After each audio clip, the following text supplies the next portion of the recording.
Buenas tardes a todos. Es un placer el volver a tenerles a todos por aquí en esta sesión número 54 del aula telemática. Y hoy, lunes 1 de septiembre, tenemos el placer de tener con nosotros a la doctora Cecilia Quindelán, que es académica correspondiente en Córdoba de nuestra academia, que es académica numeraria de la Real Academia Europea de Doctores, que es doctora en comunicación y licenciada en ciencias de la información y en derecho, tiene varios máster y muchas otras cosas, y desde hoy es profesora de la Universidad Canadiense de Dubái, a donde físicamente pues se irá desde este sábado. Cecilia va a hablar hoy de un tema que nos parece de enorme trascendencia, que es el tema de la convergencia entre la inteligencia humana y las máquinas, o sea, o si el cerebro humano va a sustituir de alguna forma, o sea, la inteligencia artificial va a sustituir de alguna forma al cerebro humano. Así que yo sin más le dejo con ella y ya recuperaremos el contacto cuando acabe su conferencia. Cecilia, todo tuyo. Pues muchas gracias, José Ramón, y bienvenidos a todos. Y bueno, pues hoy vamos a hablar de un tema que, comentando con Dominga, el tema de la inteligencia artificial es un tema que muchos de los miembros de la academia lo están, bueno, lo estamos tratando, lo estamos, bueno, pues haciendo reflexiones sobre, bueno, pues toda la temática y todas las implicaciones que tiene, ¿no? Entonces, mi idea ha sido, o sea, las reflexiones que yo quería traer es un poco en relación al tema de el cerebro humano versus la inteligencia artificial. Sobre todo, intentar responder o intentar reflexionar sobre la pregunta, ¿nos sustituirá la inteligencia artificial algún día?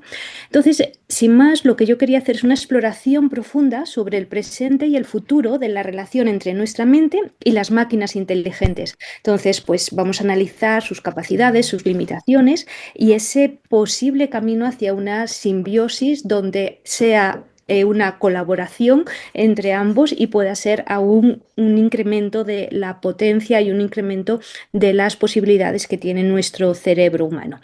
Entonces, para esto había preparado este índice en el cual vamos a hablar de 5 partes. La primera parte, que es el cerebro humano como el origen, como la inspiración, como la máquina original. Luego, la parte segunda será sobre inteligencia artificial, pero centrados en este nuevo cerebro digital. Lo pongo obviamente entre comillas, porque no es un cerebro, sino es el fundamento de esta inteligencia artificial. Una tercera parte, que será la pregunta en la que nos vamos a hacer, ¿puede la inteligencia artificial sustituir al cerebro humano?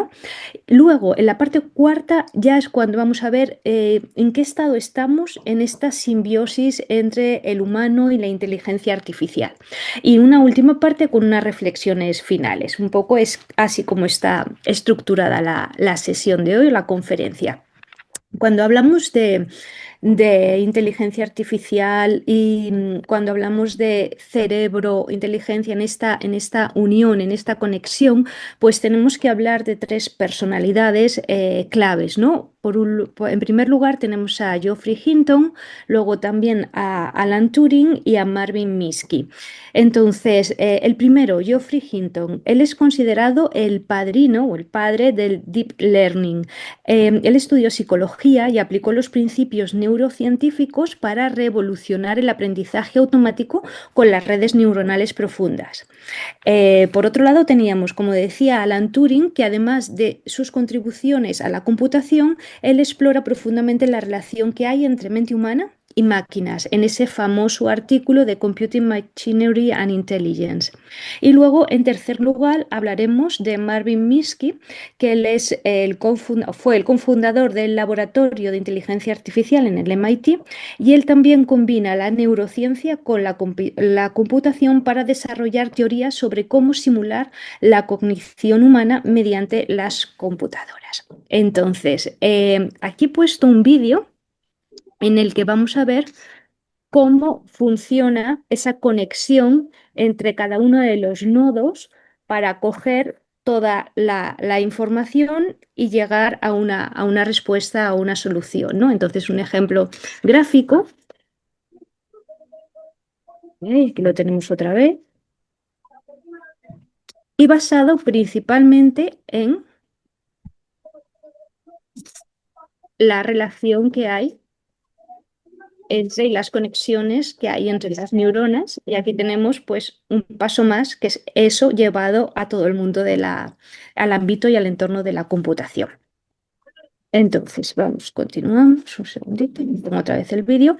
Entonces entramos en esta primera parte, el cerebro humano, que es como decíamos, la máquina original. Bueno, pues comenzamos nuestro viaje explorando la máquina más sofisticada que existe, nuestro cerebro humano, y descubriremos sus extraordinarias capacidades, su evolución constante y los misterios que aún esconde, porque no sabemos todo sobre el cerebro, ni muchísimo menos. El cerebro sí que sabemos que es un músculo, podemos llamarlo como un músculo que está en evolución constante, es decir, es una maravilla biológica que está en constante transformación. Gracias a su plasticidad le permite adaptarse, crecer, modificarse a lo largo de toda nuestra vida. Y vemos que se fortalece con el uso activo y que se atrofia con la pasividad. Genera nuevas conexiones neuronales incluso en edades avanzadas, y estudios longitudinales demuestran que el ejercicio mental constante previene el deterioro cognitivo y enfermedades como el Alzheimer. Por otro lado, tenemos la conciencia humana. O sea, tenemos cerebro, tenemos la conciencia humana, ese gran misterio. Entonces, podemos definir a este gran misterio como un fenómeno único. La conciencia nos permite experimentar el mundo subjetivamente con sensaciones, emociones y pensamientos que constituyen nuestra experiencia personal del yo. Hay una serie de experimentos reveladores, como por ejemplo la Dream Machine y otros dispositivos de estimulación visual, muestran patrones únicos de actividad cerebral asociados a la experiencia consciente que varían enormemente entre individuos. Y luego ahí está el enigma científico que, a pesar de décadas de investigación en neurociencia, en filosofía y en psicología, no existe consenso sobre qué es exactamente la conciencia y sobre todo cómo emerge del tejido cerebral. Ahí tenemos ese misterio. Esta diapositiva podemos ver el cerebro en números: 86.000 millones de neuronas, 100 toneladas de conexiones sinápticas, 200 de consumo energético.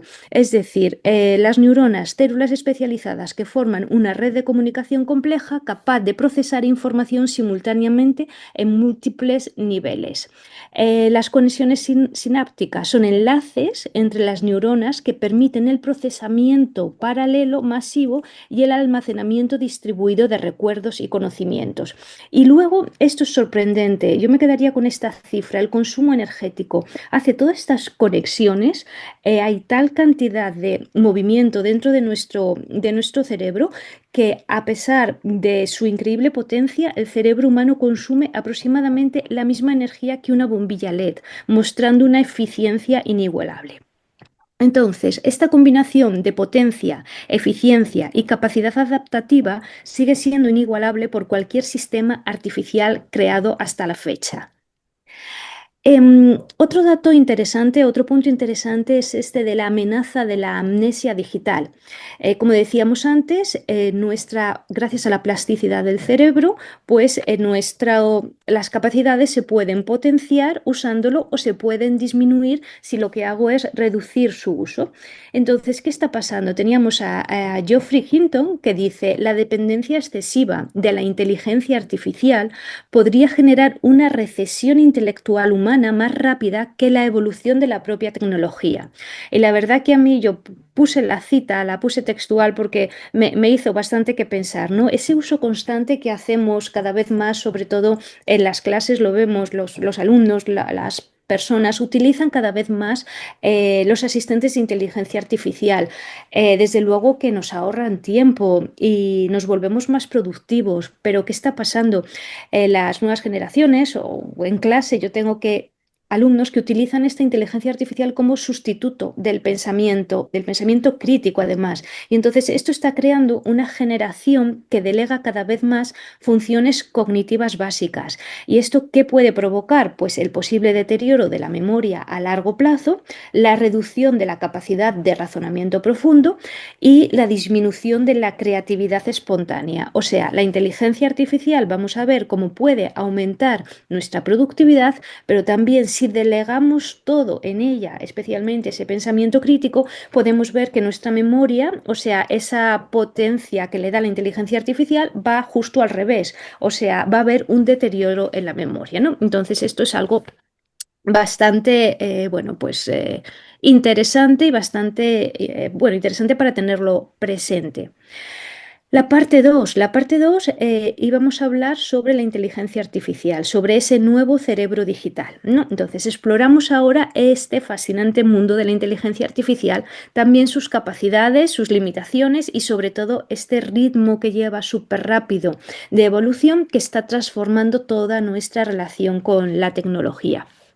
Entonces, aunque ya me imagino que la mayoría estamos familiarizados con el concepto de la inteligencia artificial, sí que he querido destacar 3 puntos, ¿vale? Que son sistemas computacionales avanzados, es decir, programas y algoritmos que están diseñados para realizar tareas que tradicionalmente requerían nuestra inteligencia humana, como por ejemplo el reconocimiento visual, la toma de decisiones, el procesamiento del lenguaje natural. Antes lo hacía nuestro cerebro y ahora tenemos inteligencia, estos sistemas que lo pueden hacer por nosotros. El aprendizaje de la inteligencia artificial está basado en datos, es decir, aprenden de patrones. Las inteligencias artificiales modernas no se programan con reglas explícitas, sino que van aprendiendo constantemente a partir de un montón de datos de los cuales se van nutriendo. Entonces, cada vez que van procesando más información, se van haciendo más listas, van entendiendo y van, bueno, entendiendo, aumentando toda la capacidad que tienen de conocimiento. Y luego teníamos también la tercera parte, que es la simulación de funciones cognitivas. Bueno, pues la inteligencia artificial imita procesos como el razonamiento y la resolución de problemas. Quiero decir que imitan porque realmente carecen de auténtica conciencia, carecen de esa comprensión del significado. Hay datos, esos datos la inteligencia artificial los puede totalmente integrar y de ahí saca unas conclusiones o pues toma unas decisiones, pero eso no quiere decir de que comprenda lo que está pasando. Detrás de los datos no saben lo que ocurre, la inteligencia artificial no llega ahí. ¿Qué ventajas tiene la inteligencia artificial sobre el cerebro humano? Bueno, pues sin duda la operación continua. Nosotros, después de un día de trabajo o de una mañana dura con reuniones o con clases, luego por la tarde, pues nuestra intensidad, nuestro ritmo baja. Esto no ocurre con la inteligencia artificial. La inteligencia artificial puede estar constantemente, bueno, operando continuamente, ¿no? Entonces está concentrada, no se aburre, no se distrae, entonces permite ser muy, muy, muy productiva, sin descanso, sin vacaciones, sin nada, ¿no? Y no hay pérdida de rendimiento. Por lo tanto, de un primer modo podemos decir que la productividad incrementa. Otra ventaja, pues es ese procesamiento masivo, pues la inteligencia artificial tiene capacidad para analizar volúmenes enormes de datos a velocidades imposibles para el cerebro humano, identificando patrones que para el cerebro humano, pues, o para nuestro ojo, pues sería imperceptible.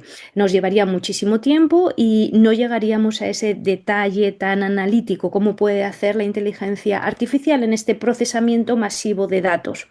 Y otra característica positiva, otra ventaja de la inteligencia artificial sobre nuestro cerebro humano, aparentemente más modesto, aparentemente solo, es esa precisión infalible, es decir, elimina el margen de error humano, ¿no? En tareas pues, repetitivas y complejas, manteniendo consistencia absoluta incluso en situaciones de alta presión. Claro, vamos a ver cómo las máquinas, la inteligencia artificial, pues eso de las emociones y los sentimientos, pues no van muy bien con ellos y eso tiene la parte positiva que en un momento de alta presión, de muchísimo incertidumbre, la máquina está acostumbrada a hacerlo de siempre y ni se muta, por lo tanto es infalible, tiene muchísima más precisión. Pero ¿cuáles son los límites? Porque claro, Hemos dicho tres ventajas, aunque pueda haber muchas más, pero los límites actuales de la inteligencia artificial, pues el primero, que a mí me parece muy importante, es que carecen de ese pensamiento literal, es decir, carecen de sentido común real. Tienen dificultades con conceptos abstractos o con conceptos más ambiguos, que tienen dos significados, ¿no? No pueden pensar fuera de la caja, es decir, están acostumbrados a hacer A, B, C, no pueden salirse de ese proceso, a no ser que se haya estipulado así, pero no mucho más como para pensar de una manera creativa o de una manera para generar ideas que sean verdaderamente originales. Luego también dependen, como hemos dicho, de datos previos, de los datos con los que se nutren. Si los datos son buenos, el resultado será bueno. Si los datos están viciados o son antiguos o están sesgados, pues el resultado será no tan bueno, ¿no? Entonces solo pueden aprender de información existente, por lo que esto limita su capacidad para innovar o para adaptarse a situaciones completamente nuevas sin precedentes en sus datos de entrenamiento. Y luego, por último, lo que a mí me parece más lamentable es que, o bueno, o gracias a Dios, no han llegado a tener esas emociones. Aquí vemos la imagen de un robot que está en un museo. Pues puede ver este cuadro, que encima es un cuadro abstracto, que puede ser expresionista, que puede, el pintor o el autor ha podido ahí expresar sus sentimientos, frustraciones, emociones. A nosotros como humanos sí que nos puede transmitir una serie de conceptos, de sensaciones, pero el robot no puede tener esas sensaciones. Sí que puede simular respuesta emocional, es decir, se programa como para, si ves este cuadro con este tipo de figuras, pues de ahí deduces que es algo abstracto o se le puede programar o se le puede entrenar para esto. Entrenar es mejor que programar, pero no experimentan esos sentimientos genuinos que guíen sus decisiones o les permitan luego empatizar realmente con las personas, con el autor, con los sentimientos del pintor en este caso, ¿no? Entonces, creatividad hemos dicho que muy poca, o sea, no están, no pueden, no están preparados para eso. Carecen de ese pensamiento literal, o sea, de ese sentido común real. Y también, por último, vemos que no pueden mostrar empatía con otros seres humanos porque no entienden los sentimientos de los humanos. Aquí he puesto esta imagen un poco para experimentar un poco. Nosotros vemos esto y ya nos está transmitiendo, pues no sé, primavera, calidez, armonía, belleza, una serie de cosas que si lo viera un robot lo analizaría desde otro punto de vista. Diría, se trata de un cerezo en flor, bla, bla, bla, o sea, una descripción muchísimo más, digamos, literal y analítica, no tanto objetiva, no tanto subjetiva ni emocional, ¿no? Em, Bien, entonces, hablando del cerebro digital, hoy existe lo que llaman la revolución del digital brain, de este cerebro digital, que consisten en redes neuronales artificiales inspiradas en la estructura de nuestro cerebro. Estas arquitecturas computacionales imitan la forma en que las neuronas biológicas se conectan y transmiten información. Veíamos al principio estos vídeos donde se veían las conexiones, los momentos de sinapsis, conexiones entre las neuronas. Entonces, basado en eso, ha sido en lo que montan estas redes neuronales artificiales para crear este cerebro digital.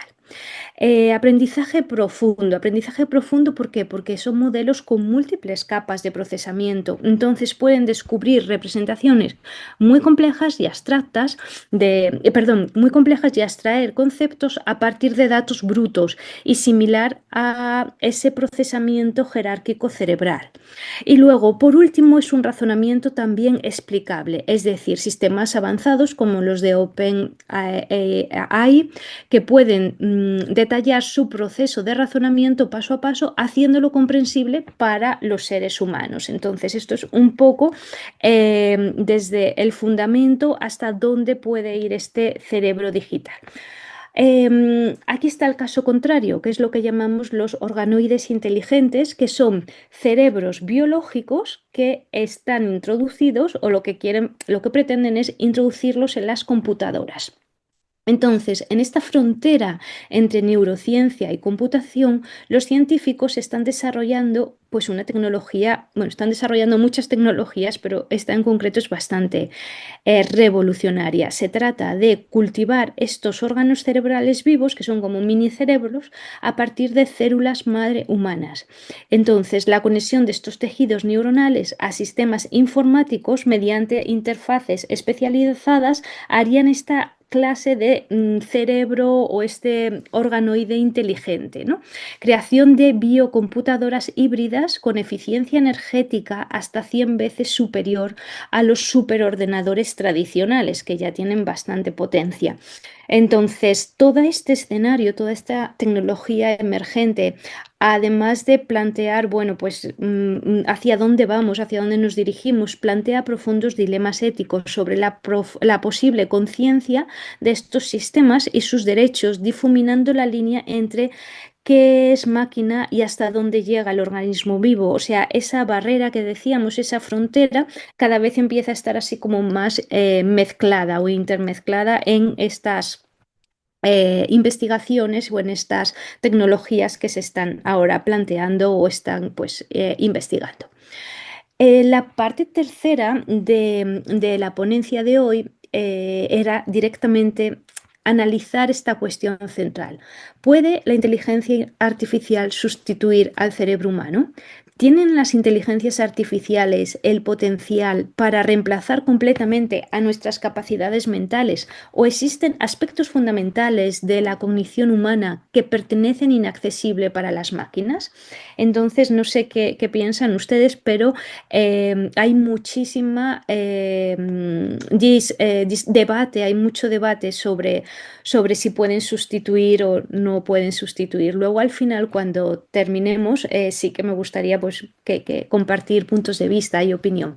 Las diferencias fundamentales entre lo que sería un cerebro humano, una inteligencia artificial o una tercera versión que sería esas capacidades compartidas. El cerebro humano, bueno, pues tenemos autoconciencia genuina, tenemos inteligencia emocional profunda, podemos empatizar, podemos sentir, tenemos creatividad espontánea, nosotros podemos pensar fuera de la caja, ¿no? Podemos tener ese razonamiento moral, intuitivo, tenemos una experiencia subjetiva del mundo y las emociones reales también. Frente a esto, tenemos una inteligencia artificial con un procesamiento ultra rápido, con una memoria perfecta, precisa, con un análisis de datos masivos, capaz de hacerlo en un tiempo, bueno, súper corto, una ejecución ininterrumpida, una reproducibilidad exacta y veíamos que la inteligencia artificial ni se estresa, ni se aburre, ni se cansa, ni tiene vacaciones. Frente a esto, esta tercera versión o sí, de capacidades compartidas entre lo que sería el cerebro humano y la inteligencia artificial, bueno, pues ahí tenemos unas ventajas también muy interesantes. Hay un reconocimiento de patrones, hay un aprendizaje adaptativo, hay una resolución de problemas, un procesamiento de lenguaje y una predicción, bueno, pues basada en la información, basada en datos. Si vamos a sustituir o a reemplazar, o si vamos las investigaciones o los descubrimientos van hacia allá, hacia el objetivo de sustituir nuestro cerebro humano por el cerebro de inteligencia artificial, bueno, podríamos tener o podemos llegar a estas situaciones, una atrofia cognitiva si dejamos de utilizar nuestro cerebro y utilizamos todo lo que serían la inteligencia artificial, bueno, delegamos esas tareas excesivamente, esas tareas mentales a la inteligencia artificial, como decíamos antes, podemos provocar la pérdida progresiva de habilidades intelectuales esenciales, o sea, como si yo estoy yendo al gimnasio todos los días y estoy entrenando mis músculos, dejo de ir en vacaciones al gimnasio o dejo de ir durante años al gimnasio porque resulta que no me interesa o no me apetece, ¿qué le pasa a los músculos? Pues los músculos pierden toda su potencia. Lo mismo pasaría con el cerebro. También tendríamos una pérdida de autonomía porque dependeríamos crecientemente de sistemas externos para tomar decisiones que, bueno, cuando son decisiones a lo mejor más numéricas o decisiones más objetivas, vale, está bien porque son como muy infalibles, pero cuando sean decisiones de mi vida sobre, pues, que mi plan de vacaciones o cosas más personales, pues depender de lo que te diga una inteligencia artificial, pues es como un poco, no sé, nuestra capacidad de juicio independiente y pues cada vez se pone un poco más, se queda cada vez más reducido. Y lo más importante es que nos convertimos o nos hacemos vulnerables ante manipulaciones algorítmicas, con lo cual ahí ya dejamos de tener nuestra personalidad y dejamos de convertirnos casi más en autómatas que los propios robots, ¿no? Porque yo ya no tengo autonomía y yo ya no estoy tomando decisiones basándome en mi propia opinión, sentimientos o emociones. Y luego se empieza a ver lo que denominamos una brecha digital cognitiva. ¿Qué quiere decir esto? Pues lo mismo cuando aparece Internet, se empieza a hablar de la brecha digital, de la brecha de Internet, unos países en los que sus ciudadanos o unos colegios en el que sus niños, los alumnos tienen acceso a Internet, pues aparentemente pensábamos que bueno, van a desarrollarse más, van a saber más, van a ir como mucho más avanzados, pues lo mismo pasa ahora, pues habrá bueno, una sociedad o sí, una parte de la sociedad que va a tener acceso a todos estos potenciadores cognitivos basados en inteligencia artificial y habrá otras personas que no tendrán acceso y quedarán excluidos. Por lo tanto, se van a producir pues más desigualdades y más de divisiones sociales existentes. O puede ser que haya personas que utilicen de la misma manera o del mismo grado la inteligencia artificial, pero sin ser conscientes de todos estos riesgos que tiene la inteligencia artificial, ¿no? Lo mismo que pasó en Internet, utilizamos Internet, en el colegio Internet, ordenadores, tecnología, y ahora estamos viendo, una vez que pasa el tiempo, que podemos analizar, estamos viendo cómo cada vez aparecen pues ciertos efectos que no esperábamos y que no son tan positivos y ahora pues no es cuestión de quitar Internet, pero sí dejar Internet cuando la persona es madura, o sea, en los colegios pues cada vez, bueno, pues estudiar bien y a los niños, las familias estudian bien el momento en el que les dejan pues los teléfonos móviles, los ordenadores, las tablets y todo esto y con distintos niveles, ¿no? Para que tengan acceso, no tengan acceso a todo en un primer momento. Entonces, estos serían unos riesgos de la sustitución total. Ahora, otra pregunta en la que me gustaría que reflexionáramos sería, ¿esta inteligencia artificial puede ser consciente? ¿Podría tener conciencia? Entonces aquí tenemos dos perspectivas diferentes. Por un lado la perspectiva funcionalista y por otro lado la biológica. La funcionalista dice, bueno, pues es aquella que argumenta que la conciencia podría emerger eventualmente en sistemas suficientemente complejos que emulen las funciones cerebrales, independientemente del sustrato, independientemente que sea biológico o digital. Sin embargo, la perspectiva biológica dice lo contrario. Esta perspectiva sostiene que la conciencia es biológica, es intrínsecamente biológica, surgiendo de procesos físico-químicos específicos del cerebro que no pueden replicarse en sustratos no orgánicos, ¿no? Entonces, por un lado, funcionalmente sí sería posible, por otro lado, la perspectiva biológica pues dice que no, porque nuestra conciencia está formada por sustancias físicas o químicas que son muy difíciles de replicar en estos sustratos que no son orgánicos. Y actualmente no existe ninguna prueba definitiva para determinar si una inteligencia artificial es consciente o simplemente simula comportamientos que asociamos con la conciencia, lo que está complicando enormemente este debate si la IA es consciente o no tiene conciencia. Aquí a continuación me gustaría mostrarle unos casos de uso donde la inteligencia artificial complementa, no sustituye. Entonces, esto sería positivo, porque, por ejemplo, en el ámbito de la educación nos permitiría una educación personalizada. No dejo que la educación sea 100% inteligencia artificial, pero sí utilizo esa inteligencia artificial para poder adaptarme a ese alumno, a ese estudiante y ver cuáles son sus fortalezas y ver sobre todo cuáles son sus debilidades y trabajar y adaptar todo el material didáctico al estilo de aprendizaje que tiene esa persona, mientras, o ese alumno, mientras el profesor pues va dando otra serie de inputs, es decir, la motivación, ese contexto, la conexión emocional. O sea, tenemos lo que es repetir y coger la tarea o entender lo que se está explicando a través de inteligencia artificial.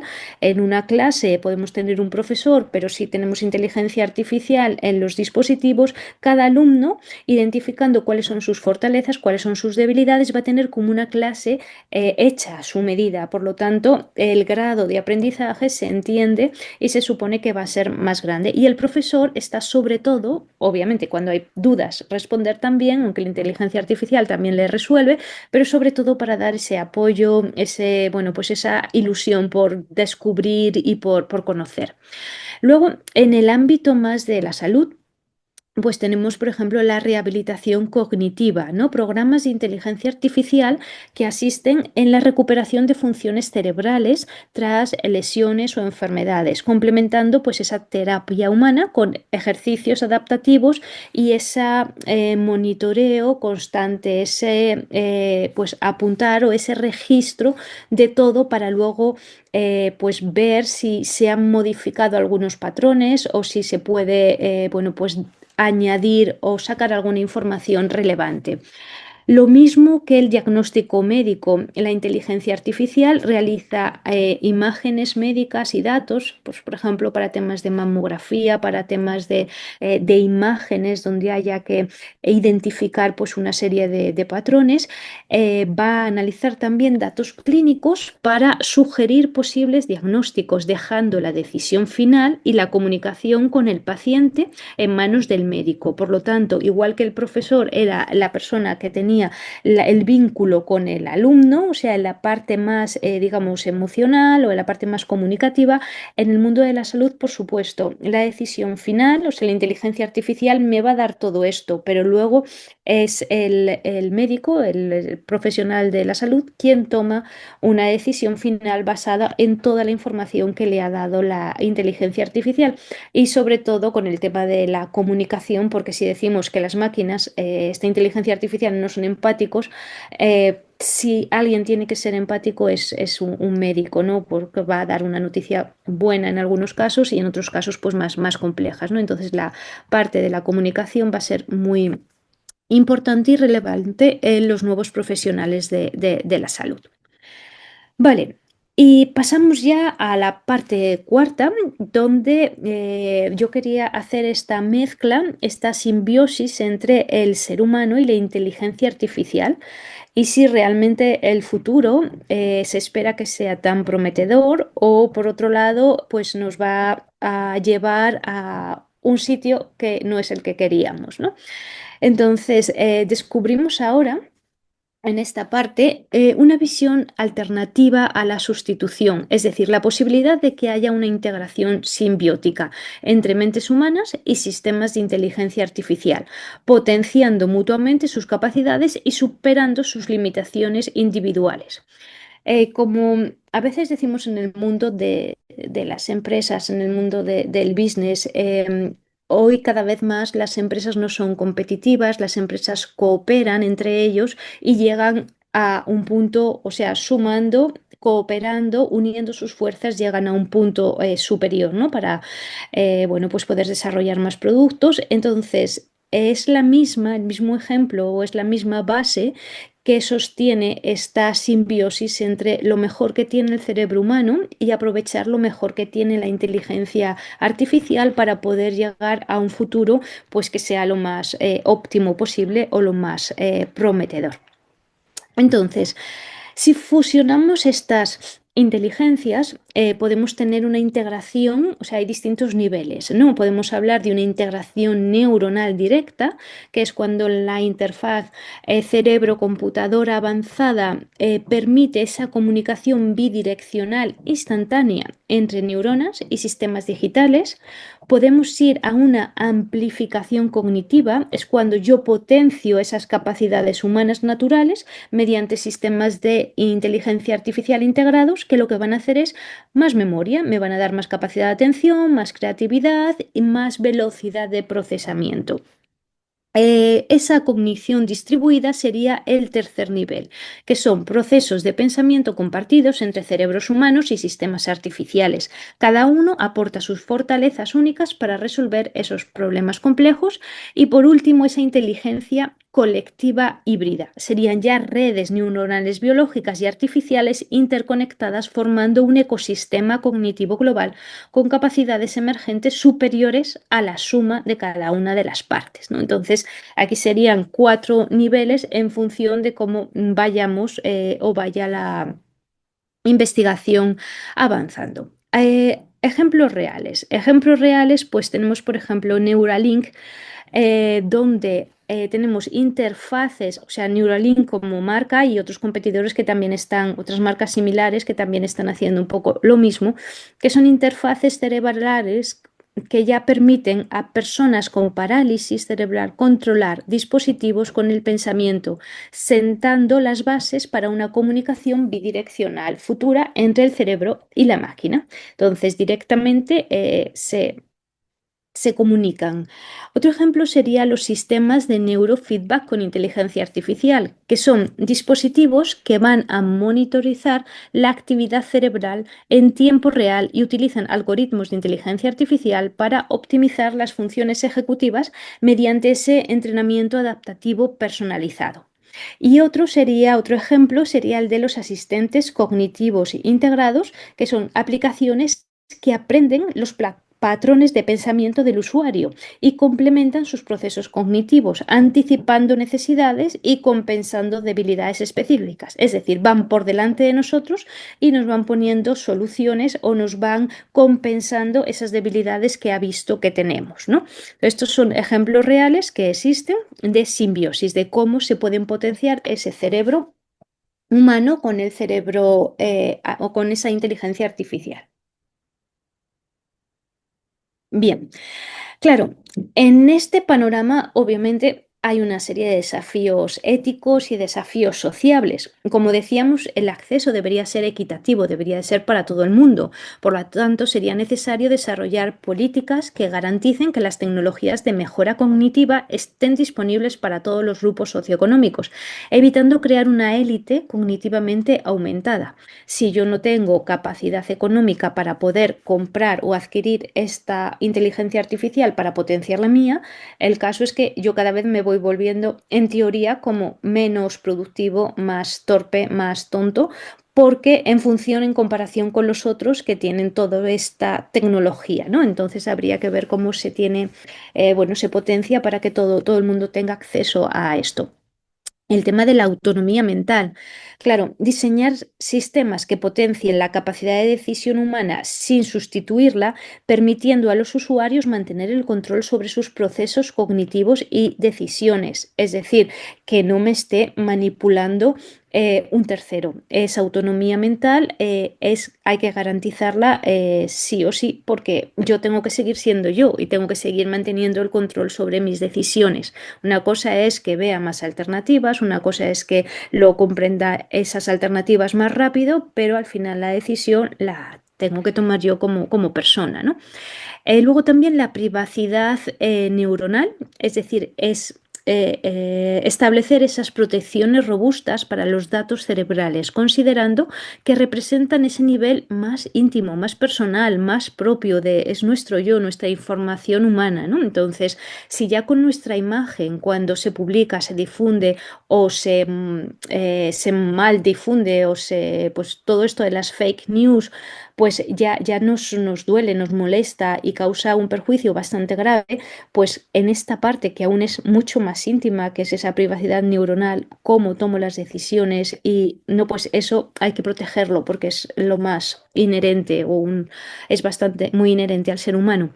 Y también la identidad personal, abordar estas implicaciones filosóficas sobre qué significa ser humano, cuando los límites entre la mente biológica y esta asistencia artificial se vuelven cada vez más difusos, cada vez es más el ligero o más finito esa frontera entre lo que sería una mente biológica, una mente humana y una asistencia a un cerebro más artificial, ¿no? Entonces, pues estos serían un poco esos desafíos que también son un campo en los que ahora también se está investigando muchísimo, pero claro, según va avanzando la tecnología, pues nos vamos dando cuenta de que todas las ventajas también tienen, no unas desventajas, pero sí algo donde tenemos que frenar, bueno, frenar no es la palabra, pero tenemos que darnos cuenta de las consecuencias, ¿no?, que puede tener estos avances y ser conscientes de esas consecuencias. Luego cada uno pues ya decidirá. Pero aquí llegamos a lo que yo planteo como el gran dilema. ¿Controlamos nosotros la inteligencia artificial o la inteligencia artificial nos controla y nos controlará? Bueno, la pregunta no es si las máquinas piensan, sino si los humanos dejaremos de hacerlo. Ahí es donde está lo más peligroso. Que las máquinas piensen, bueno, que tengan conciencia, bueno, no, vale, lo podemos reflexionar sobre ello, podremos debatir, pero donde está el problema más importante es que nosotros como seres humanos dejemos de pensar, dejemos de hacerlo y perdamos capacidades. Los sistemas de inteligencia artificial ya influyen sutilmente en nuestras decisiones diarias. Hay algoritmos que determinan qué información consumimos. Hay sistemas predictivos que están moldeando nuestras preferencias. Hay asistentes que gradualmente toman más decisiones por nosotros. Hace nada leía una polémica, una noticia que era sobre Spotify, que es esta la aplicación para escuchar música. Bueno, pues al final uno termina escuchando siempre la misma música porque si uno ha elegido música clásica y dentro de música clásica le gusta este periodo, pues romanticismo o cualquier otro periodo dentro de la música clásica, si yo lo selecciono 3 veces, ya la inteligencia artificial directamente deduce que eso es lo que a mí más me gusta siempre y está constantemente poniendo esa música, ¿no? Sobre todo cuando las suscripciones a Spotify o a estas aplicaciones son de pago. Cuando son gratuitos, pues bueno, es gratuito, tú me pones anuncios y me puedes poner lo que quieras, pero cuando ya estoy pagando, pago por un servicio y quiero conocer música lo más actual, lo más reciente, además de mis propios gustos. Entonces, bueno, pues aquí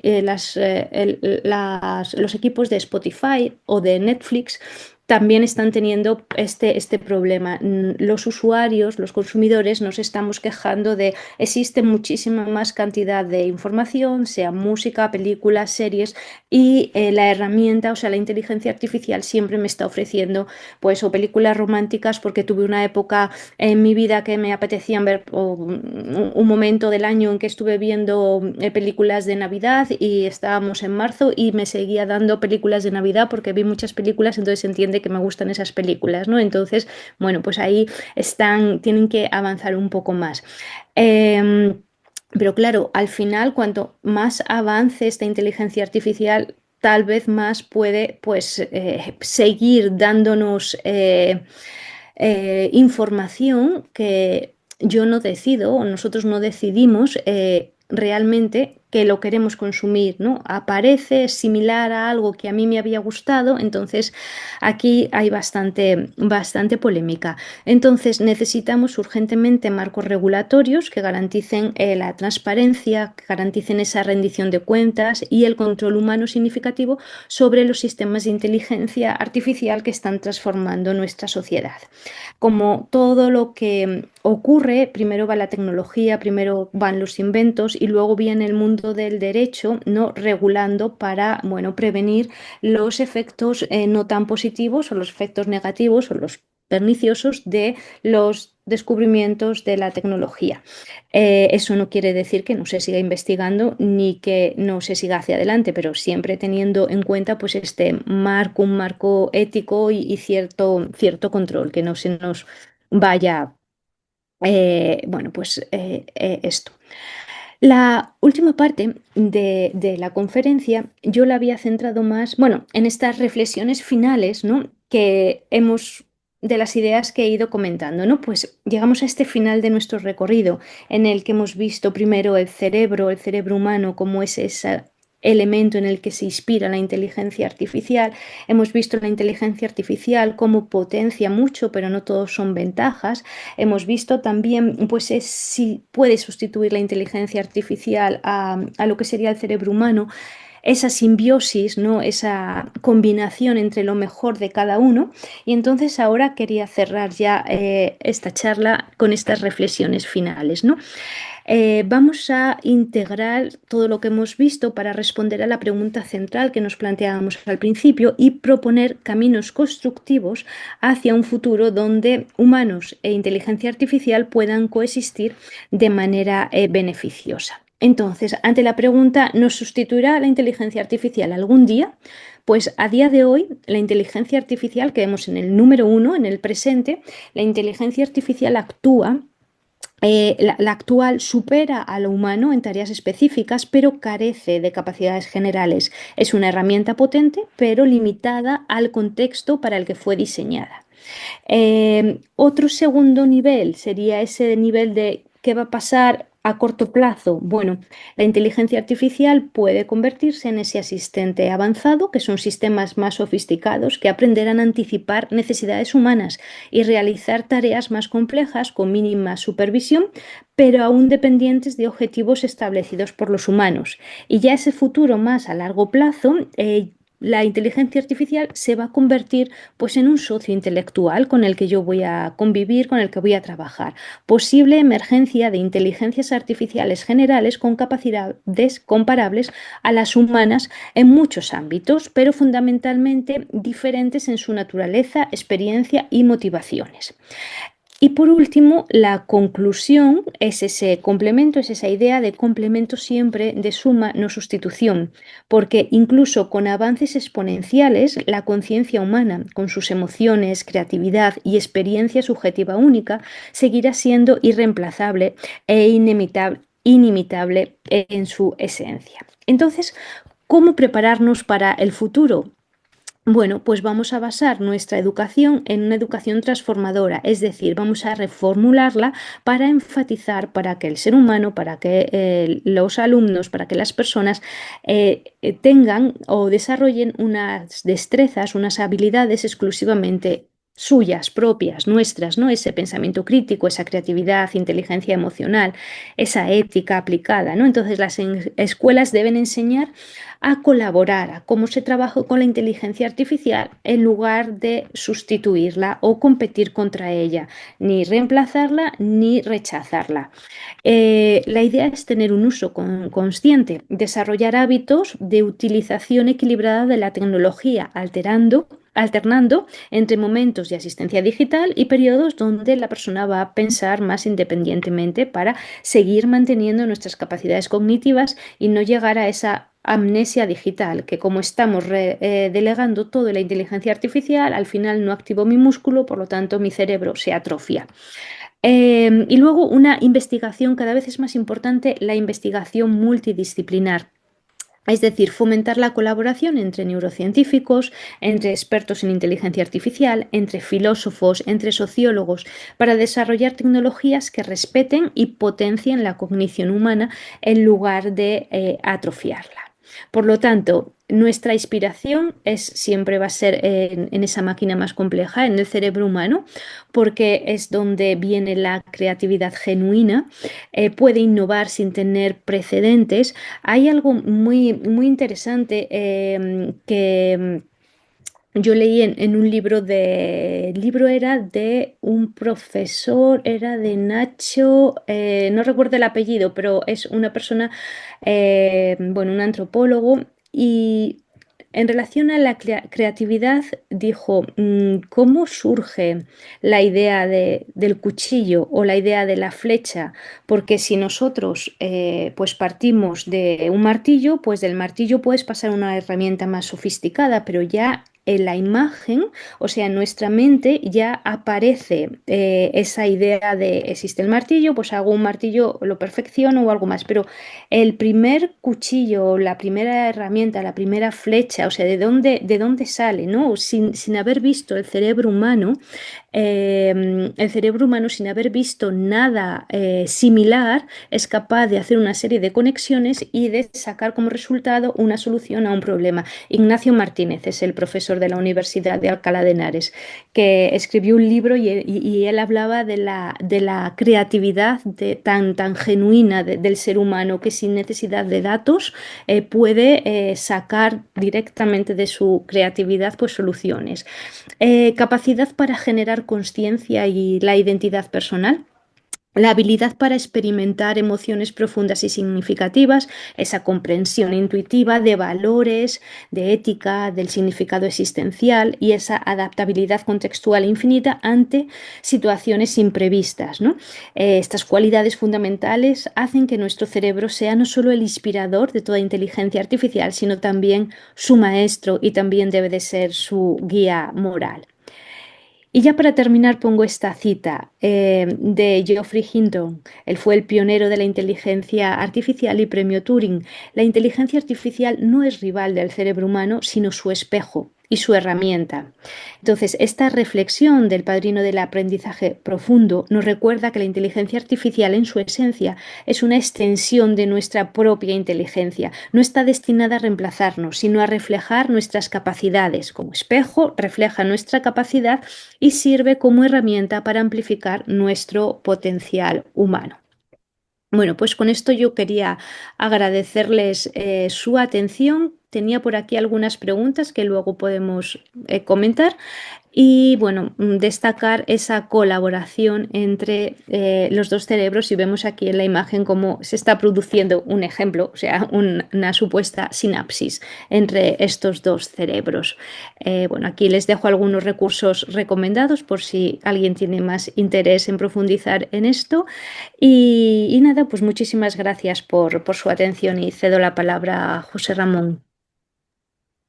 Muy bien, pues, Cecilia. De paso, deja de compartir la pantalla para que podamos ver todas Vale, un las segundo. imágenes. Sí, perfecto. Ok, vale. Bueno, pues nada, primero que nada, muchísimas gracias Ujú. por esta interesante conferencia.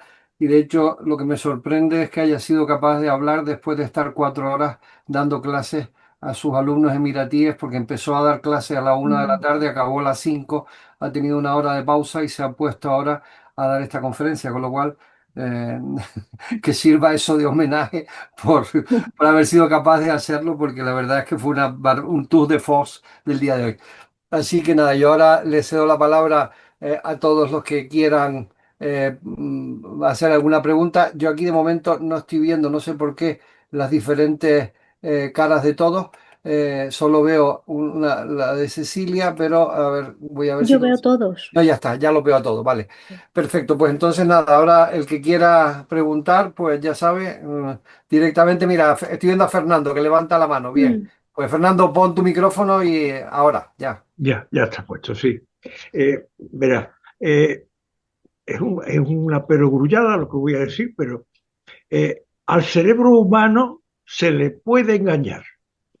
Es decir, los trucos de magia, Ujú. los trucos de manos, a la inteligencia artificial se le podría hacer igual. A la inteligencia artificial se le puede engañar, sí. Se puede manipular, sí. Para Tendríamos que dar ver casos concretos, pero yo entiendo que sí. Entiendo los que trucos, sí se puede. los Sí, trucos de mano engañan al cerebro, pero engañan porque la vista no acaba de dar la información Ah, necesaria.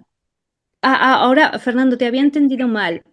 Tú dices por ejemplo, en un espectáculo de magia, yo voy y a mí me engañan porque mi vista me falla, bueno, me falla o no soy tan No, rápida. no Sí, se capta, claro, sí, sí, en ese mismo espectáculo, al robot no le engañaríamos, porque Claro, sus capacidades son muchísimo, o sería más difícil engañarlo. claro. Otra pregunta es, eh, ¿se perderá la sensación o el hábito de sumar, restar, multiplicar, Uh, dividir? Porque el niño coge la calculadora, ¡pac! Al botón y Ujú. suma. Se perderá la idea de saber sumar, multiplicar, dividir, raíces cuadradas, logaritmos. Entiendo que no, Claro, porque hoy tenemos la calculadora y todos sabemos sumar. Entonces, vale, cada vez sumas menos, pero entiendes cómo funciona, entiendes el razonamiento que hay. Entonces, yo pienso que no perderemos esa facultad y si lo perdemos, estamos en esa atrofia digital que habría que evitar. Por eso ponemos un poco en riesgo. muy bien, muchas Yo gracias. intervengo con aquello de la potestad del moderador para hacer una apreciación con respecto al tema que acaba de decir Fernando. Yo creo que tenemos un problema importante con el tema en los colegios y es que no se está fomentando en muchos lugares el que los niños aprendan a usar las reglas básicas matemáticas antes de aprender a usar la calculadora. Entonces ya se les sustituye directamente y es más fácil para algunos maestros eso, o sea, Mm, porque como decía alguien, dice, antes de enseñar a un estudiante de arquitectura a usar el AutoCAD, enséñale a utilizar las reglas y herramientas, porque si no tiene AutoCAD, al menos sepa utilizarlo. Aquí pasa lo mismo. Y yo creo que efectivamente tenemos un problema que sería objeto de una discusión mucho mayor, que es el tema de saber qué va a pasar en los colegios y con la enseñanza con respecto a eso. Así que esa es una caja de Pandora que yo no voy mm, a abrir ahora, pero la cuento porque me parece mm. que efectivamente creo que es algo que nos preocupa a muchos de los que estamos hoy aquí. Había más, y sí, Esther también quería preguntar. Esther, no has puesto el micrófono. No, sigues con el micrófono cerrado. Hola, Ahora, Hola, ahora. buenas tardes. En primer lugar, quiero felicitarte por Gracias. esta magnífica conferencia y por lo que va a venir después, que es lo que nos ha comentado antes José Ramón, Muchas por lo que gracias, luego hay. Esther. Y bien, ahora va con mi pregunta. Mira, Ujú, sí que me parece el tema me parece súper interesante, súper actual. Y la pregunta mía está en la línea siguiente. Se dice, y además lo he comprobado, que la inteligencia artificial puede equivocarse.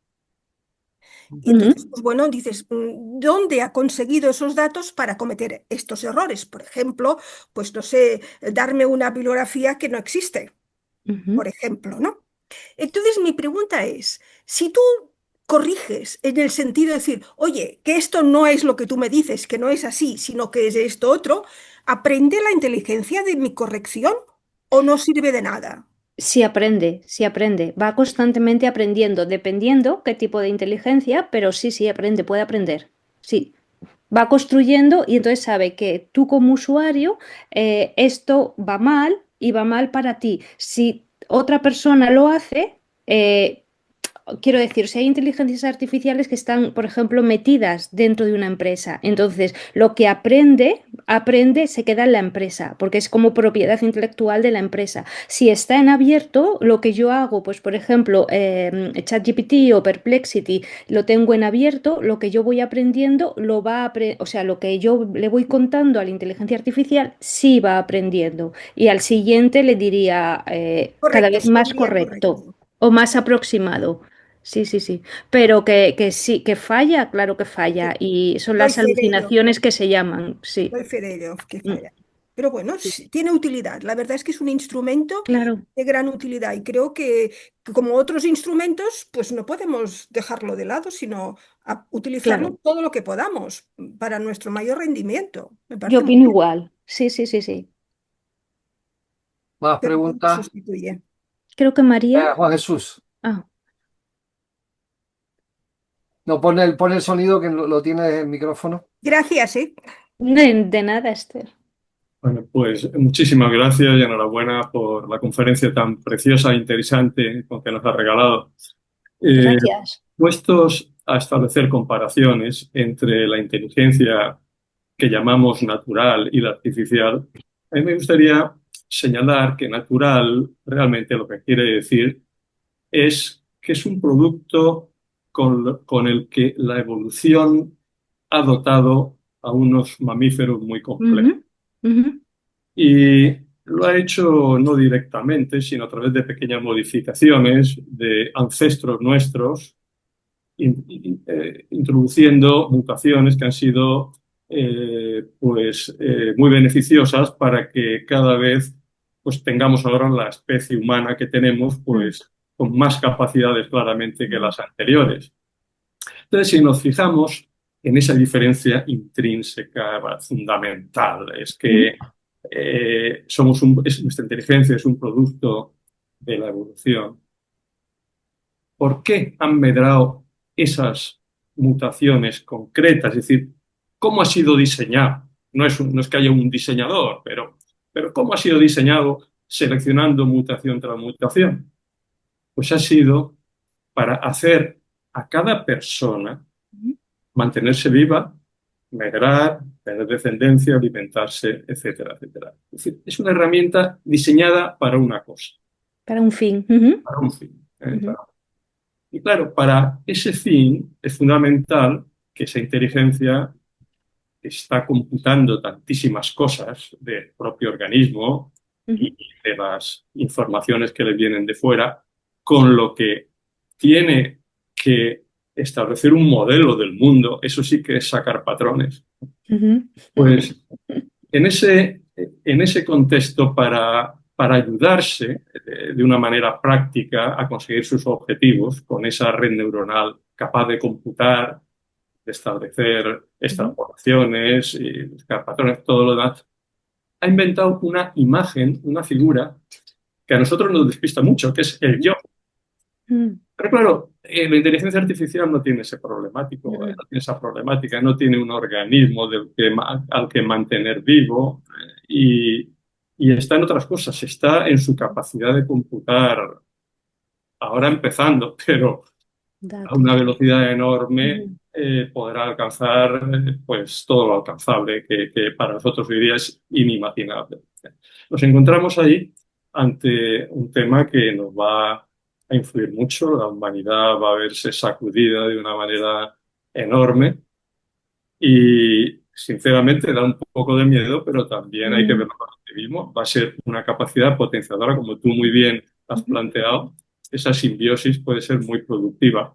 Nosotros tenemos una inteligencia natural muy tonta, con unos sesgos que nos perjudican mucho.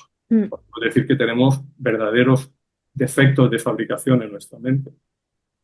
Bueno, si todo esto nos sirve para hacerlos mejores y que a la humanidad dé de sí todo lo que pueda, que es mucho, pues seguro que es bienvenido. Gracias. Totalmente de acuerdo, Ma- Juan. Mm. María Ángeles Álvarez tenía una preguntita. Más que una pregunta, era un comentario al hilo de lo anterior. Y es que en esto de sumar, restar, multiplicar y dividir, como muy bien nos ha dicho José Ramón Calvo, en realidad es una cuestión de educación. Si no enseñamos a sumar, restar, multiplicar y dividir, los niños tirarán de la calculadora. Pero hay algo mucho más complejo y es precisamente lo que yo voy a desarrollar mañana en el discurso de ingreso, que es la enseñanza de la lengua. La lengua es la que es el pensamiento, la que nos da el pensamiento. Si no enseñamos lengua, no vamos a tener personas ni con pensamiento crítico, ni con creatividad, ni con nada. Debemos aprovecharnos de las inteligencias artificiales, pero la lengua es lo que nos da la verdadera dimensión. Dicho esto, felicito a Cecilia que me ha dejado impresionada y encandilada. Me ha encantado muchísimo la conferencia, que ha sido, desde luego, maravillosa y que, bueno, viene como complemento en cierta forma a lo que voy a decir mañana. Pues muchas gracias y mañana ojalá pueda también yo observar tu conferencia porque muy, muy, muy interesante eso que dices del lenguaje como base del pensamiento. Sí, sí. Es que es el pensamiento. Mm, El lenguaje hace el pensamiento y el pensamiento desarrolla el ya lenguaje. luego, claro, claro. Ujú, Ahí donde está verdaderamente la simbiosis. Si el chico no crea la lengua, no ujú, trabaja con la lengua, la inteligencia artificial se lo da todo hecho ya la hemos fastidiado. Claro, y entiendo que con la escritura también puede pasar, ¿no? Ahora que no están No, no, escribiendo, porque no con cogen un todo, con todo. bolígrafo, también, Claro, claro, es el problema que tenemos el profesorado actual, sí, sí. que no, porque el chico utiliza el chat GPT y es Ujú. original. Yo voy a internet y no encuentro ese trabajo, pero soy consciente, porque De tengo a que mi está. estudiante delante, de que eso no lo ha hecho él. Sí, sí. Y ya no les cuento con las lenguas extranjeras. Uf. No saben hablar inglés, pero me hacen un texto maravilloso. Tenemos a Juan Vicente que ha pedido la palabra y a Juan Luis también. Así que Juan Vicente, empezamos por ti. Sí, muchas gracias, Cecilia. Me ha encantado la conferencia. Gracias, Mi Juan. pregunta sería sobre la inteligencia artificial. ¿Tiene una diferencia entre la memoria y los recuerdos, las emociones? Esto es muy importante porque tener memoria es una cosa y tener recuerdos es otra distinta.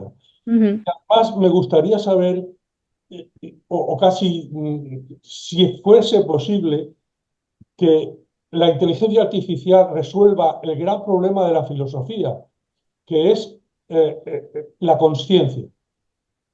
Es decir, todavía no lo sabemos, no sabemos qué es la conciencia, no sabemos cómo se produce y por lo tanto el reto sería saber si la inteligencia artificial puede ser el test o el instrumento que nos lo descubra.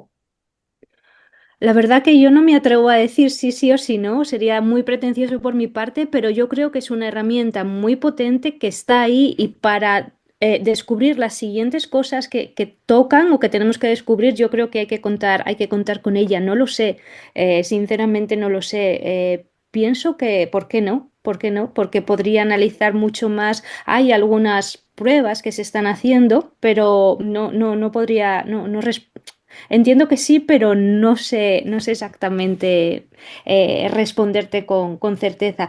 En relación al tema de memoria y recuerdo, memoria, o sea, un robot, una inteligencia artificial puede tener muchísima memoria, tiene una capacidad infinita, muy grande, pero el recuerdo es cuando esa memoria viene asociada a una emoción. Entonces es cuando eso, las máquinas, la inteligencia artificial, no creo que lo tengan a día de hoy, no. Nosotros sí. Entonces, bueno, eso. Pero el tema de la conciencia, ahí está todavía. Sí, sí, sí. Hay que investigar, hay que investigar. Sí, sí. Muchas gracias. Muchas gracias. De nada, a ti un placer. Juan Luis. Buenas tardes, todas, todos y sobre todo felicidades, Cecilia, porque ha sido Muchas gracias. fantástico la exposición. Por otro lado, también es un reto enorme meterse en ese charco en el que se va a meter también María mañana y a mí me va a tocar meterme en ese charco pasado mañana también. En el caso mío voy a entrar en, sobre todo, a analizar la posibilidad de la conciencia y el alma en un sistema sintético, ¿no? En un sistema dotado con inteligencia artificial. Es decir, que muchas de las preguntas que aquí se plantean, no creo, bueno, se propondrán respuestas, pero sobre todo se podrá ampliar el debate y se podrá ampliar un escenario de entendimiento pues para seguir trabajando e investigando. Yo aquí, bueno, quería diferenciar dos cosas. Por un lado, efectivamente, es tan amplio este ámbito que estamos comentando, donde a veces también pues tenemos dudas y cuestionamientos sobre cuál es la parte funcional que va a quedar con la incorporación de la inteligencia artificial en este espacio, cuál van a ser las consecuencias cognitivas de la especie humana al enfrentarse contra todo esto. Y esa es una parte efectivamente muy interesante, muy potente de lo que pueda pasar por la aparición de esta herramienta o de este sistema o de este modelo o de esta nueva especie, que puede serlo también. Entonces, en esta línea, esa es una parte, pero la otra parte a la que yo me voy a centrar más y que antes también se han hecho algunas cuestiones y que tú has comentado algunas, es en la parte más bien de la conciencia, ¿no? Y en ese ámbito, a mí me gustaría recordar de algunas cosas que he comentado. Ya has dicho que en las diferencias fundamentales, hablabas entre el cerebro humano y inteligencia artificial, pues plasmabas que diferencias del humano, del cerebro humano, pues es la autoconciencia cognitiva, la inteligencia emocional, el razonamiento moral, el diseño de lo abstracto, el conocimiento de lo abstracto, o sea, todos estos elementos y muchos más, y que efectivamente lo son. Pero luego has hecho otra diapo, me parece recordar, en donde hablabas de la IA puede ser consciente, ¿no? Y efectivamente al final es que estas diferencias que estás plasmando entre cerebro humano y inteligencia artificial, al final se centran, se concentran en solo elemento. Y es que en hasta dónde es la IA consciente o puede ser consciente, porque es lo que en verdad puede diferenciarla o no. ¿No? Entonces, aquí efectivamente esto está muy en boga y está muy en entredicho. No es, la respuesta ni es tan sencilla, ni es tan infantil, ni es tan fácil, ni tenemos tampoco que ser tan radicales negando la mayor, porque aquí va a haber muchas sorpresas, ¿no? Va a haber muchas sorpresas y también yo creo que algunas voy a intentar apuntarlas pasado mañana. Hay una cuestión que has dicho también muy interesante. Dice, actualmente no existe prueba, decías, definitiva para determinar si la inteligencia artificial es consciente. Bueno, Pues sí. esa es una de las partes primeras, ¿no? Es decir, si no sabemos qué es conciencia, ¿por qué decimos que la tenemos? Esa es la primera pregunta que yo me haría. Entonces yo en este caso me planteo, no, sí sabemos, sí creemos saber, y hay estudios de neurocientíficos y de mucha gente que te va plasmando pequeños hilos de por dónde va la conciencia, y entonces lo que yo planteo y yo propongo es decir, vamos a ver, hagamos una lista de cuáles son los parámetros por los cuales nosotros entendemos que la especie humana, el cerebro, tiene conciencia, y vamos a ver qué tanto esto se cumple o no se cumple en sistemas de inteligencia artificial, ¿no? Y esto para no hablar de más y demás, ya lo hablaré y lo contaré el pasado mañana, pero aquí es donde sí yo creo que debemos pensar en que es probable que efectivamente por cuestiones que tienen que ver con temas económicos, y no me refiero a que haya poco dinero para ello, sino a intereses de conseguir más dinero en ciertos ámbitos y, por tanto, hacer inteligencias artificiales desarrolladas de forma especializada para varias cosas, no se hace una inteligencia artificial generalista y, por tanto, no se incorpora en ella muchísimo conocimiento que hay de inteligencias artificiales de sistemas aislados, donde algunos están muy especializados en emociones, y otros están muy especializados en algunas otras cosas. Y solamente quería comentar, y con esto termino, que dentro de los parámetros que se han comentado, por ejemplo, uno de los parámetros es el recuerdo emocional o la memoria, que son cuestiones distintas, y efectivamente es uno de los parámetros para interpretar si alguien tiene conciencia o no, es lo que se llama la memoria autobiográfica y funcional, ¿no? Es decir, nos refiere a la capacidad para no solo registrar, sino reconstruir tu propia historia en distintos espacios de tiempo en base pues, a esa experiencia y a esas creencias y a esas cuestiones emocionales, ¿no? Bueno, esto pues es sorprendente, ¿no? Pero ya digo, lo hablaremos más despacio, pero por ejemplo, este elemento que hablamos de la memoria autobiográfica, entre el 2017 y 2024, la empresa Replica AI en Estados Unidos estuvo desarrollando distintos chatbots complejos, ¿no? que registraban sobre todo interacciones con usuarios. Ellos lo hacían desarrollando un modelo para utilizarlo sobre todo en call centers y en espacios donde hubiera un recuerdo y una valoración. Por eso digo que los desarrollos muchas veces se hacen en base al interés lucrativo, ¿no? en el ámbito en el que te encuentras. Y en esta ocasión desarrollaron modelos que fueron capaces de interaccionar no solo por el aprendizaje, sino por el shading, por la mezcla de recuerdos y memorias que entendían que tenían valor de creencia. Y uno diría, bueno, pero eso lo tiene aprendido. Y aquí viene una pregunta que te hago. ¿Y hasta qué punto el humano es todo aprendido? O sea, o es que nosotros, si nos sueltan en una isla y no sabemos nada y no nos han enseñado nada, tenemos en alguna parte del ADN la capacidad de la trigonometría. No parece fácil. Entonces, creo que ahí lo dejo en el tapete, porque no es una pregunta, pues una pregunta trampa, ¿no? Pero sí que me gustaría escuchar un poco qué piensas de eso y nada más de dejarlo en el aire, porque es un tema apasionante todo esto y seguro que nos comeríamos toda la tarde. Así que nada más. Muchas gracias. De nada, gracias a ti, Juan Luis. Yo iría a Darwin y a la evolución de las especies y cómo hemos ido, ¿no? evolucionando y convirtiendo lo que comentabais alguno anteriormente, ¿no?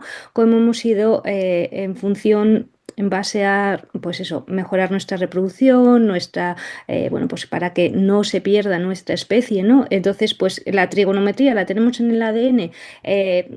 Yo te diría que sí, pero yéndome, o sea, como la capacidad de razonar, de tal, de deducir, hemos ido avanzando y llegamos a la trigonometría o a cualquier otra, ¿no? Teoría o cualquier otra. Yo pienso que es todo fruto de nuestra evolución y es una evolución no solo de sobrevivir, sino también de sobrevivir conjuntamente.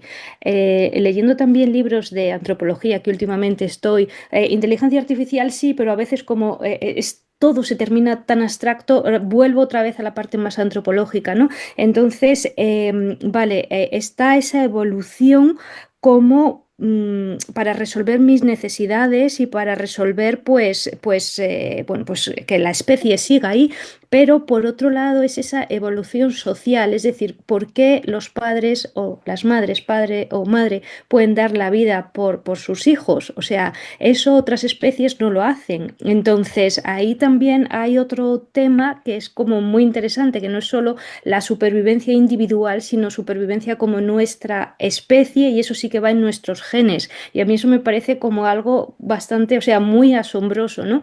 Porque a lo mejor un león, un tigre van evolucionando pues para que sean individual, son mucho más individuales, aunque van en grupos, ¿no? Pero y se ayudan para cazar y todo esto, pero el ser humano es la única especie que es solo no supervivencia individual, sino como grupo, como especie. Entonces, como con la inteligencia artificial perdamos esto o se sustituya, pues se nos va a ir también parte de nuestra esencia.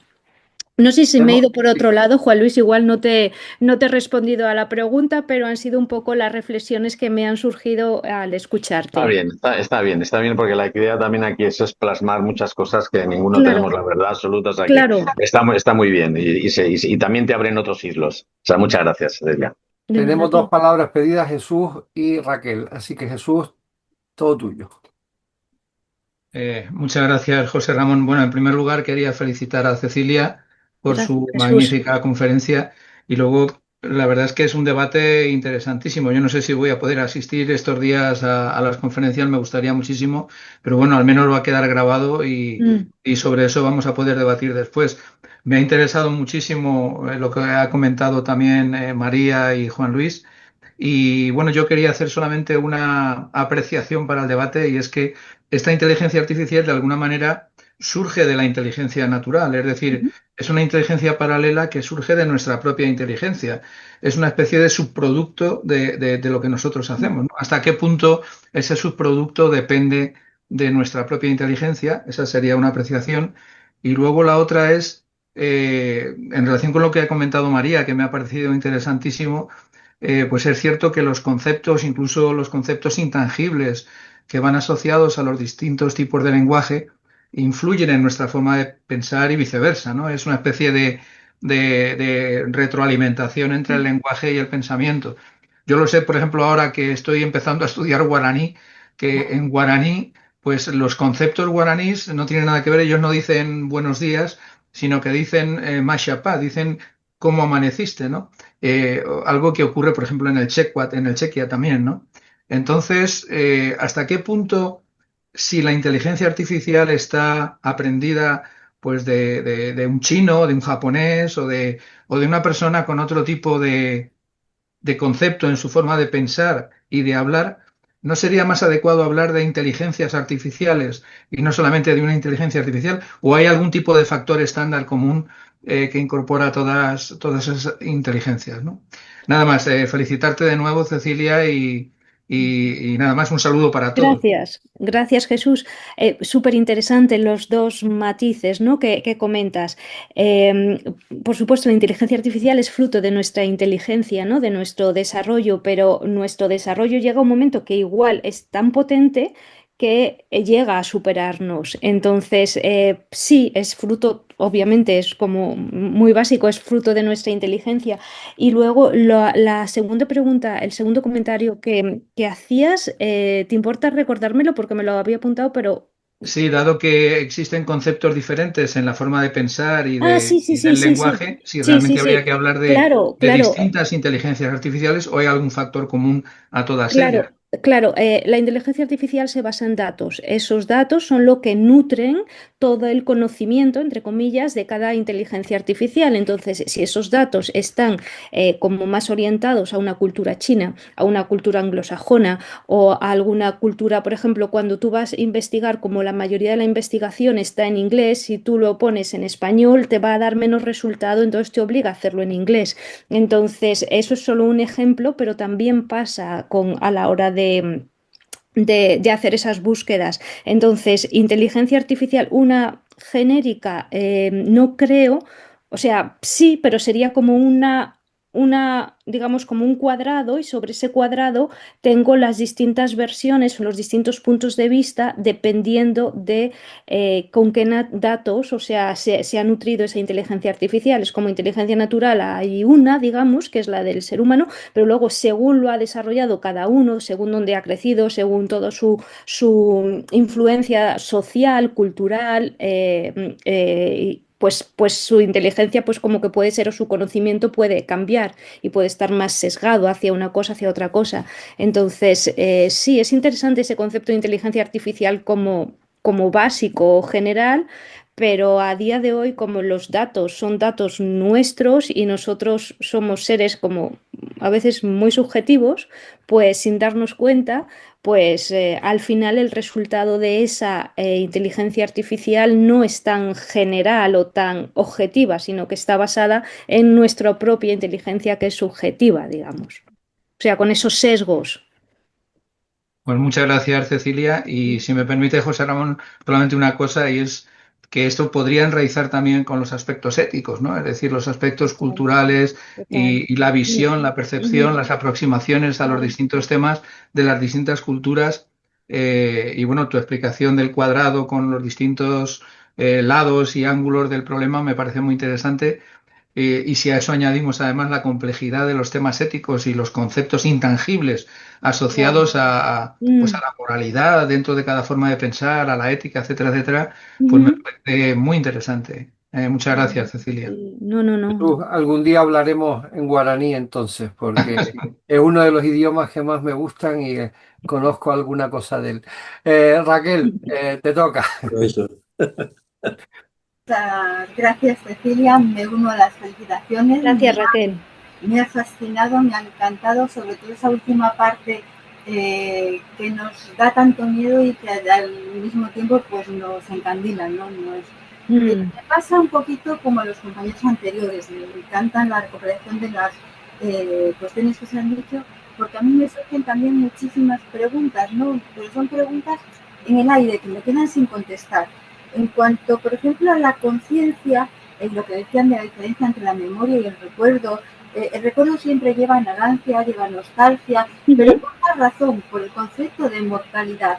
Es decir, ¿puede una máquina tener conciencia cuando no tiene el problema de la mortalidad? O, aunque no tiene sentimientos, puede llegar a tener conciencia de que puede ser desenchufada y entonces crear otro tipo de, de retorcimiento en el Mm, proceso mental. Pues eso me parece muy interesante porque creo que la sí. conciencia tiene que ir unida a esa finalidad o a ese sentido del límite, ¿no? Puede la máquina asumir un límite que no dependa de ella. En segundo lugar, la cuestión del lenguaje. También me pareció muy interesante. Cuando nosotros estudiamos inteligencia artificial, lo primero que hacemos es meternos en lenguaje de programación, en lenguaje máquina. Y Mm, lo primero que vemos es estudiar nuestro propio lenguaje, la lógica de nuestro propio lenguaje. Entonces también me surgen dudas de a qué le llamamos natural y a qué le llamamos artificial, porque el estudio de nuestros lenguajes nos hacen ver la gran cantidad de sentido matemático y artificial que tenemos en ese propio desarrollo, que está en el fundamento que después enriquecemos, digamos, a esa forma con un contenido no más literario, ¿no? Pero por darle un esqueleto y un contenido y un músculo, ¿no? El músculo sería ese desarrollo cultural, pero el esqueleto no deja de ser común a todas las culturas si nosotros analizamos esa programación. Entonces, me surgen todas esas dudas y me parece que todo eso sí nos hace replantearnos que en un futuro sí podemos llegar a conseguir esa simbiosis, no que tan atrayente, y son preguntas en el aire, que al hilo de tu conferencia y de los compañeros me parecen fascinantes. Me ha encantado, muchísimas gracias. Muchas gracias, Raquel. Yo te podría dar y estaré encantada de darte mi punto de vista, ¿vale? Pero no como solución ni como algo que yo haya leído, investigado y te digo, esta es, no como verdad, ¿vale? Entonces, en el tema de la conciencia, tú hablabas de la conciencia que tenemos las personas porque está asociada al momento de la muerte. Si una inteligencia artificial no tiene esa sensación de muerte, ¿tendrá conciencia o no tendrá conciencia? Basado en eso, yo creo que eso está ahí el reto de ver qué es la conciencia en el ser humano, y ahora un paso más es la conciencia en esa inteligencia artificial o en esa máquina. No entiendo, o sea, no sé muy bien el tema de la muerte porque una inteligencia artificial no va a entender lo que es la muerte, por lo tanto va a seguir existiendo siempre. Entonces, la verdad que no lo sé, no me lo había planteado nunca. Me parece interesante porque es como, vale, si esto está motivado por esto, pero no tienes este concepto, pues lo veo un poco como círculo, ¿no? Entonces no sabría decirte, no lo sé, pero yo creo que van, sin duda, las investigaciones van muchas, están muy ramificadas y alguna irá hacia allá y es como un reto como muy atractivo para darle vueltas, ¿no? Y para seguir las investigaciones. Y luego el tema del lenguaje, la importancia del lenguaje y cómo en la inteligencia artificial al final es programación, también es un lenguaje matemático, es ese esqueleto, tiene sentido, tiene toda la lógica, porque si nosotros hablamos y como seres humanos tenemos nuestro lenguaje, pues si hacemos una inteligencia artificial, lo primero que hacemos es ese lenguaje también, o sea, es la base, es ese esqueleto, ¿no? Entonces creo que es como una reflexión o un comentario como muy acertado, ¿no? En el tema de sí, es el lenguaje al final. Y sí, eso. Es lo que más o menos te podría decir, no mucho más. Muchísimas gracias. María creo que quería volver a intervenir, sí. Sí, si no les importa, es que no tengo mano, estaba buscando aquí para poder levantarla y no la encuentro. Bueno, soy María Ángeles, aunque me Sí. figura ahí María vale, y no he María. podido María Ángeles, cambiarlo. sí.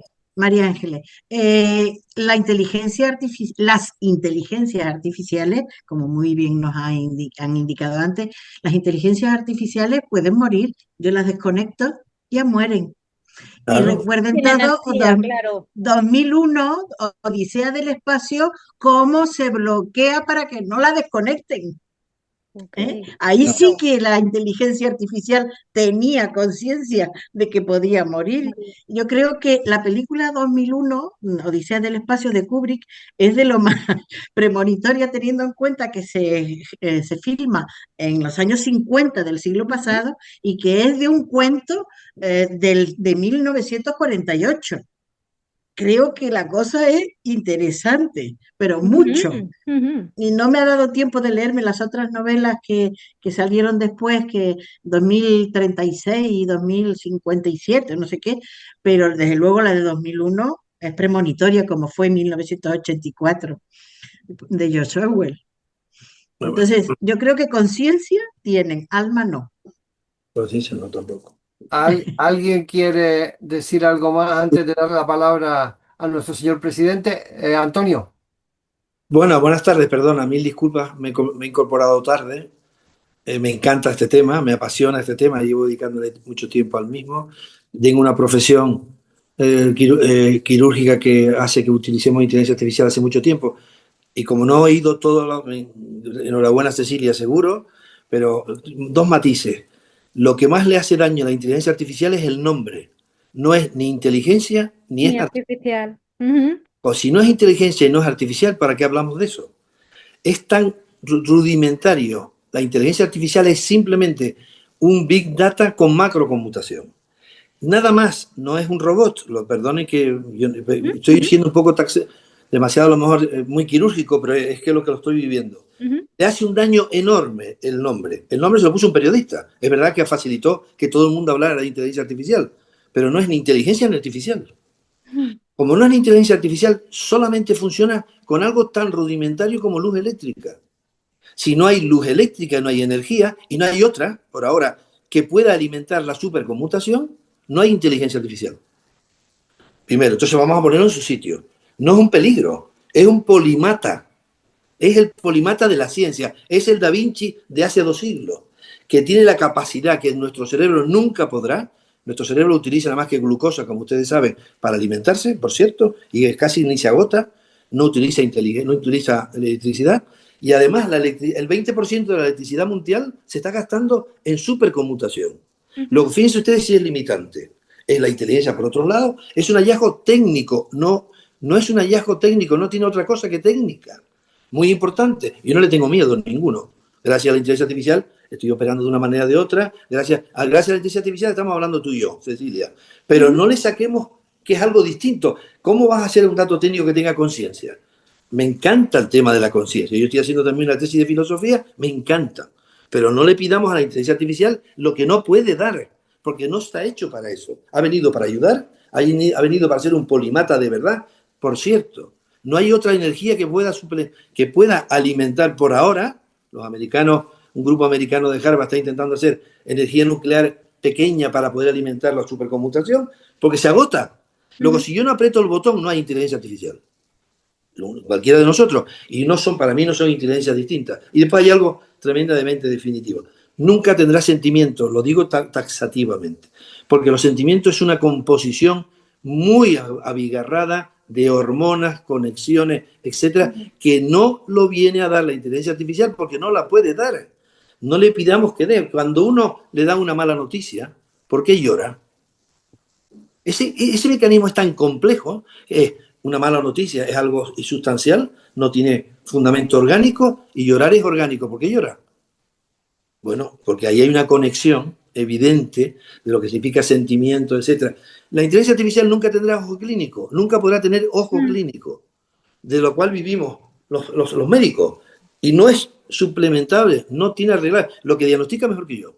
Siempre y cuando que los datos estén. La clave está en los datos, la calidad de los datos. Por ejemplo, la última inteligencia artificial gratuita, China, si ahora ustedes preguntan, yo tengo aquí el teléfono móvil delante y pregunto, ¿cómo está China? Saldrá que muy bien, que es democrático, que tiene los hospitales mejor del mundo, y es falso. ¿Por qué? Porque han introducido billones de datos falsos.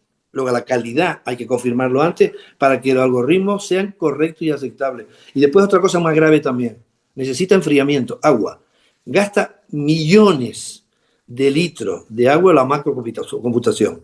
Y no puede estar en un solo país, tiene que estar en muchos sitios, con lo cual, viva la inteligencia artificial. Estoy convencido de que viva, nos va a permitir a mejorar, no ha venido a sustituir, y el hombre per se es mucho más complejo.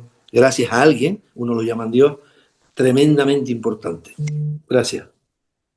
Muchas gracias, Antonio. Muy bien. ¿Alguien quiere hacer alguna última reflexión o ya le damos la palabra a nuestro señor presidente para que haga la clausura de esta jornada? Don Francisco, tienes la palabra. Muchas gracias, José Ramón. Cecilia, sé que has dictado ya 4 conferencias por la mañana, telemática, y no quiero someterte a más cuestiones como Hay estas que tan entrenar el interesantes cerebro. en las que estamos, ¿no? Saludo a todos, bienvenida al nuevo curso, que se prevé interesante, y a ti felicitaciones. Creo que pretendías traernos reflexión y exploración, nos decías al principio, nos lo han insistido lo mismo en el intermedio, y creo que lo has logrado, que reflexionemos, que exploremos. Yo en concreto tendré que explorar mucho, y en ese explorar mucho nos has dejado ahí un índice, por no decir que lo has completado perfectamente y nos has ofrecido un libro. Un libro ha sido tu exposición, magníficamente expuesto, y en consecuencia creo que tenemos ahí elementos suficientes para reflexionar y para explorar, ¿no? Ha sido además de suma actualidad todo el planteamiento que has hecho. En consecuencia, pues felicitaciones por lo de ahora y sobre todo los mejores deseos para tu nuevo marco docente. Y en la esperanza cierta, de que no te vas a olvidar de nosotros y vamos a seguir contando contigo, ¿eh? Por supuesto. Puesto que esta partecita de lo que podemos llamar inteligencia artificial nos va a permitir estar en contacto con el Golfo Pérsico, ¿no? Bueno, en consecuencia, pues deciros que el día 15 de este mismo mes tendremos nueva sesión del Aula Canaria en la que intervendrán Jaume Llopis, Enrique de Ferra y Felipe Bermúdez. Siguen completándose los distintos capítulos del libro Canarias 2025, que vamos a editar por primera vez este año, con la intención de que haya un Canarias 2026, 2027, es decir, que nadie quiera ni correr mucho para aparecer en el libro y tampoco se retraigan aquellos que han ido ya hablando y hasta este momento tenemos el 80% entregado, ¿no? Pero en fin, siempre hay algo que se puede resistir más, ¿no? Bien, y que el primer lunes del próximo mes pues tendremos a Esther Subirá que nos va a hablar pues de otro tema de sumísima actualidad, ¿no? Eso que era una pirámide ahora es más o menos un cilindro, la distribución de la población y sobre el edadismo, ¿no? Así que bienvenidos. Enhorabuena otra vez, Cecilia, y que sigamos viéndonos a lo largo de todo este año. Muchísimas gracias y buenas tardes.